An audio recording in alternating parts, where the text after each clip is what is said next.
നമുക്കൊരു paper hand bag ഉണ്ടാക്കാം കേട്ടോ. ഇത് വളരെ സിമ്പിളാണ്. ക്യൂട്ട് ഐറ്റംസ് ഒക്കെ ഇഷ്ടപ്പെടുന്നവർക്ക് ഇത് എന്തായാലും ഇഷ്ടപ്പെടും. ഇതിന് ഇതുപോലെ ഒരു നീളത്തിലൊരു പേപ്പറാണ് വേണ്ടത്.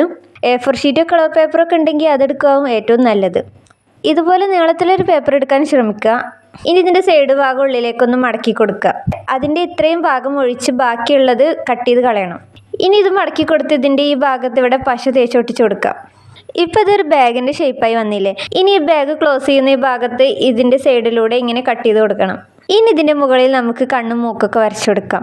നമുക്ക് ഇഷ്ടമുള്ള ഡിസൈൻ എന്താണെന്ന് വെച്ചാൽ വരച്ചു കൊടുക്കാം. അതിനുശേഷം ഇതിൻ്റെ 2 ചെവി വെച്ച് കൊടുക്കാൻ വേണ്ടിയിട്ട് ഒരു പേപ്പറിൽ വരച്ചിട്ട് ഇതുപോലെ കട്ട് ചെയ്ത് കൊടുക്കാം. ഇനി അത് ഒട്ടിച്ച് കൊടുത്തിട്ട് അതിന് കളർ ചെയ്ത് കൊടുക്കണം. പിന്നെ ഈ കണ്ണും മൂക്കൊന്ന് ബ്ലാക്ക് സ്കെച്ച് കൊണ്ട് ഒന്ന് വരച്ചു കൊടുക്കാം. പിന്നെ ഒരു റെഡ് സ്കെച്ച് കൊണ്ട് ബ്ലഷും ചെവിക്കൊക്കെ ഒരു കളറൊക്കെ ഒന്ന് ചെയ്ത് കൊടുക്കാം. എൻ്റെ അടുത്ത് അതില്ലാത്തതുകൊണ്ട് ഞാൻ പെയിൻറ്റ് വെച്ചിട്ടാണ് ചെയ്യണത്. ഇനിയിപ്പോൾ ഇതൊരു ബാഗാണെന്ന് തോന്നിക്കാൻ വേണ്ടിയിട്ട് ഇതിനൊരു വള്ളി എന്തായാലും വെക്കണം. അതിന് വേണ്ടിയിട്ട് ഒരു പേപ്പർ ഇതുപോലെ കട്ട് ചെയ്തിട്ട് അത് ഇതിന് ഒട്ടിച്ചു കൊടുക്കാം. ഇപ്പം നമ്മുടെ ഹാൻഡ് ബാഗ് റെഡി ആയിട്ടുണ്ട്. ഇനി നമുക്ക് ചെറിയ ഗിഫ്റ്റൊക്കെ ഉണ്ടെങ്കിൽ അത് ഇതിലിട്ട് കൊടുത്തിട്ട് നമുക്ക് ഫ്രണ്ട്സിനൊക്കെ ഗിഫ്റ്റായിട്ടും കൊടുക്കാം. ഞാൻ ഇതുപോലെ തന്നെ ഒരു മിനി ഹാൻഡ് ബാഗും കൂടി ഉണ്ടാക്കിയിട്ടുണ്ട് കേട്ടോ. അതിൻ്റെ വീഡിയോ നമ്മൾ ഷോർട്സ് ആയിട്ടിട്ടുണ്ട്. അതും കൂടി ഒന്ന് കണ്ടിട്ട് പോണേ. അപ്പം നമ്മുടെ ഈ വീഡിയോ ഇഷ്ടമായാലും ലൈക്കും സബ്സ്ക്രൈബും കമൻറ്റും മറക്കണ്ട.